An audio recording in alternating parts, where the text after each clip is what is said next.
On est très content de recevoir la personnalité télé de l'année 2016. Tu as vu cette histoire ?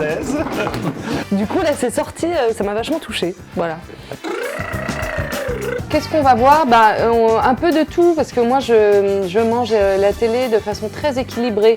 J'aime bien le fast-food, et puis quelquefois manger un petit peu bio. France 3 Normandie propose pâté à la demande. Mais quand tu le racontes comme ça, c'est bien. Vous en avez jamais parlé de cette émission ? Eh non.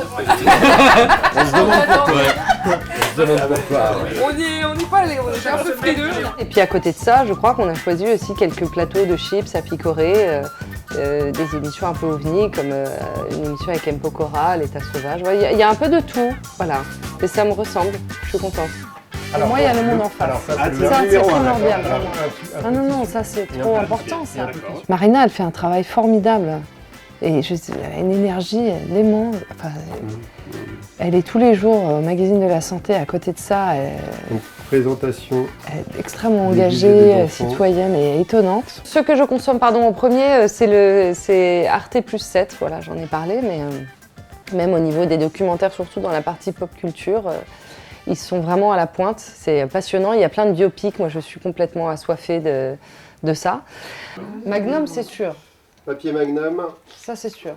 Par exemple, tu vois, en concurrence frontale avec la nouvelle édition, j'ai un très vieux revival dont on n'en peut plus, La Petite Maison dans la Prairie. Ils ont réussi à me foutre une scène. La 40e diffusion sur Je croise le directeur de programme M6 dans la rue, qui travaille dans le même quartier que moi, qui me dit « En fait, ça m'énerve que tu sois arrivé sur C8 à l'heure du déjeuner. Je te laisse un mois.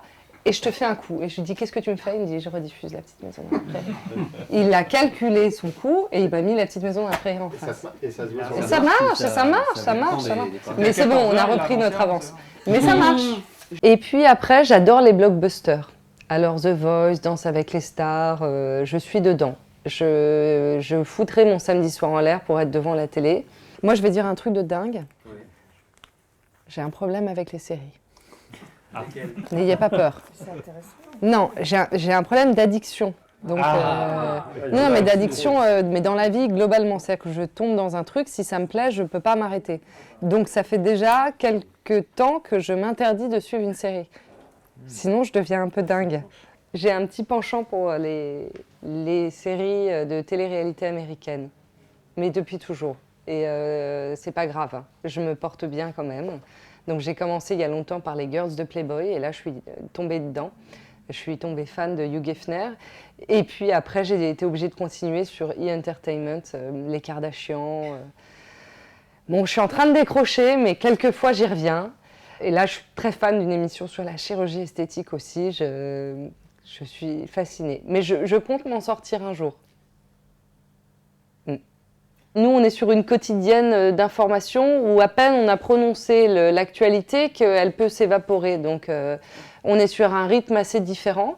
Et là, ce qui est assez chouette, c'est qu'on choisit par affinité, par coup de cœur, par plaisir, alors que dans une émission d'actualité, je relais des informations quelquefois à contre-cœur, des choses plus violentes et plus difficiles. Donc là, c'était plutôt assez plaisant, en fait.